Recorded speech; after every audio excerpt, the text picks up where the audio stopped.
भगवान की भक्ति हो या अध्यात्म में मोक्ष पाना हो, ये सब कुछ एक ही भाव पर पूर्ण हो सकता है, और वह है समर्पण। समर्पण शब्द हम लोग बातचीत में अक्सर इस्तेमाल करते हैं। समर्पण शब्द सुनने और समझने में आसान लग सकता है, लेकिन इसमें बहुत गहराई है। बेहद कम लोग इसकी गहराई और सार्थकता को समझ पाते हैं, और इसकी तह में उतरना हर किसी की बात नहीं। जो उतर पाता है वही ईश्वर को पाता है।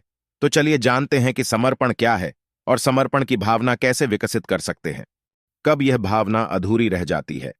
समर्पण तो अपने सभी इच्छाओं और विकारों से मुक्त होकर स्पष्ट जागरूकता के साथ यह सोच लेना है कि ये भावनाएं, विचार, उपलब्धियां कुछ भी आपकी नहीं, बल्कि सबका नियंत्रण उस परमात्मा के हाथों में है। जब आप समर्पण कर देते हैं, तो फिर आप अच्छी बुरी भावना से ऊपर उठ जाते हैं, क्योंकि आप समझ जाते हैं कि कुछ भी आपके नियंत्रण में नहीं है। अगर बुरा हुआ है तो होना ही था, और आप फिर उसका दुख नहीं मनाते, बल्कि उसे ईश्वर की इच्छा मान लेते हैं। समर्पण का अर्थ उम्मीद छोड़ना या हारना नहीं है, बल्कि बुरे हालातों के लिए भगवान या किस्मत को कोसना नहीं है, बल्कि खुद में यह आस्था जगाना है कि भगवान ने यह संकट दिया है तो वही उबारेंगे। आपको बस प्रयत्न करते जाना है। अगर आपको उस परमात्मा की नीयत पर थोड़ी भी शंका हुई, तो आप उनका सानिध्य खो देंगे। समर्पण का भाव एक मजबूत मनोस्थिति का परिणाम होती है, जिसे विकसित करने के लिए कई सांसारिक भावों का त्याग करना होगा। आपको हर कर्म को ईश्वर का आदेश समझना होगा। जो कुछ भी मिला है या मिलता है, उसके प्रति उस परमात्मा का आभार प्रकट करें। कभी भी बुरे हालातों में यह शंका न पैदा करें कि भगवान आपका बुरा चाहता है। जीवन में जो भी मुसीबत आए, उसे राह का रोड़ा मानने के बजाय एक सबक की तरह सीखें, और यह समझें कि ये चुनौतियां आपको सही लक्ष्य तक पहुंचाने आई हैं।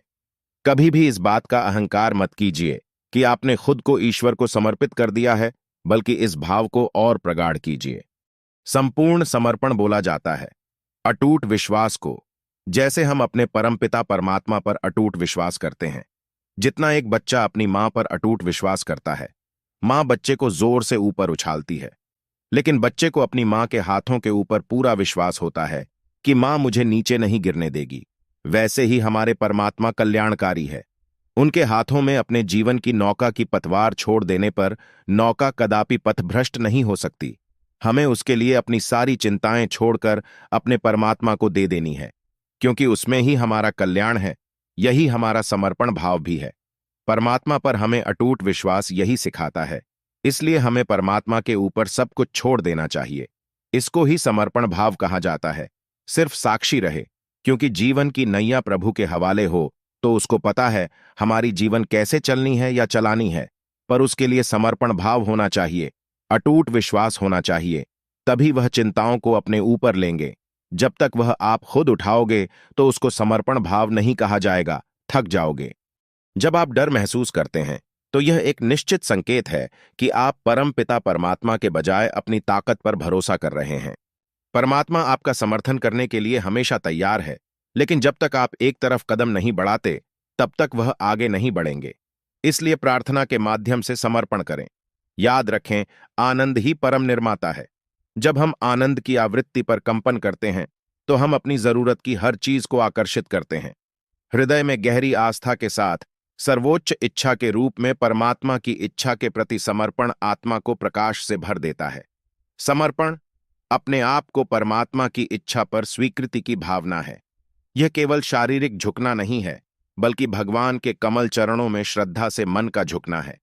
यह भिन्न भिन्न भी हो सकता है, क्योंकि सभी की यात्राएं अनोखी और अलग अलग होती हैं, लेकिन गंतव्य एक ही होता है। सबसे पहले और सबसे महत्वपूर्ण है विश्वास, जिस पर आध्यात्मिक यात्रा के पहिए चलते हैं। पूर्ण समर्पण होना सबसे आवश्यक है। आस्था बहुत छोटा शब्द है, लेकिन इसका अर्थ बहुत बड़ा और परिणाम शक्तिशाली है। वैसे भी विश्वास के बिना कुछ नहीं होता। विश्वास से भर जाने पर कुछ भी हो सकता है। यह आध्यात्मिक यात्रा शुरू करने के लिए नींव तैयार करता है।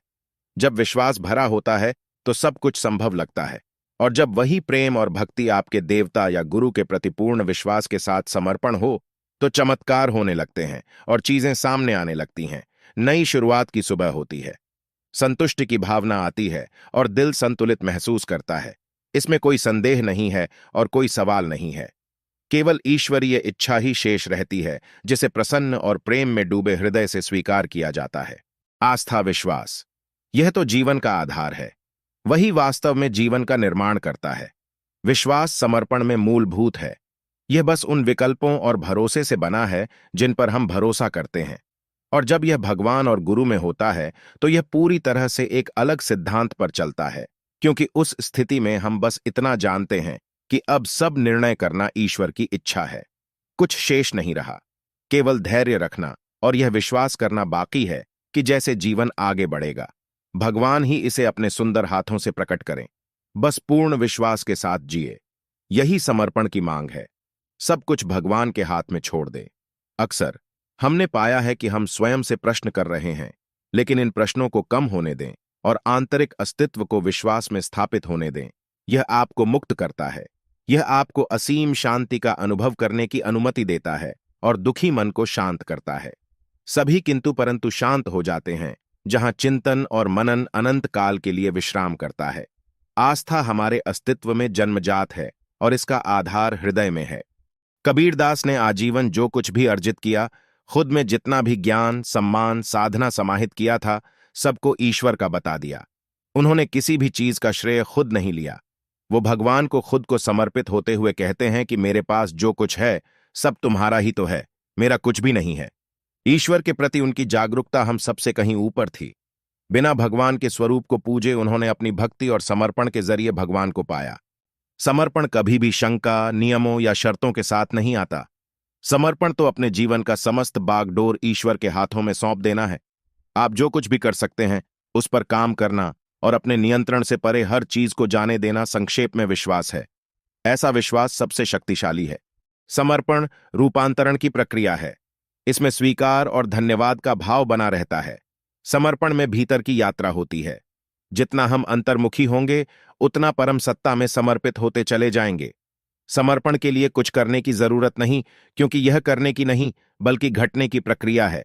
जब हम खुद को समर्पित करने में लगे रहते हैं तब यह कर्म कर्ता भाव वाला बना रहता है और कर्ता भाव से किया गया कर्म समर्पण में नहीं आता।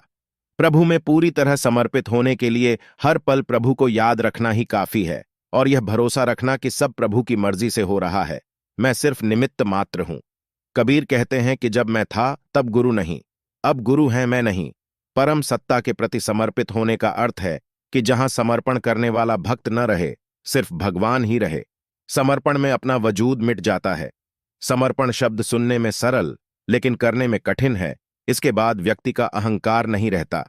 यह उनकी अटूट बुद्धिमत्ता और अच्छाई पर अपना पूरा भरोसा रखने का निमंत्रण है, यह जानते हुए कि उनके तरीके हमारी सीमित समझ से परे हैं। प्रभु पर भरोसा करने का अर्थ है अपनी समझ की सीमाओं को पहचानना और स्वीकार करना कि उसके पास परम ज्ञान है। इसके लिए हमें नियंत्रण पर अपनी पकड़ छोड़नी होगी और विनम्रतापूर्वक उनके दिव्य मार्गदर्शन के प्रति समर्पित होना होगा। ऐसी दुनिया में जो अक्सर आत्मनिर्भरता और व्यक्तिगत समझ की खोज का आग्रह करती है, पूरे दिल से भगवान पर भरोसा करना अहितकर है। यह हमें नियंत्रण के भ्रम को त्यागने और इसके बजाय भगवान के चरित्र की दृढ़ता पर निर्भर रहने की चुनौती देता है। उनके अटूट प्रेम, निष्ठा और संप्रभुता पर भरोसा करना एक सचेत निर्णय है।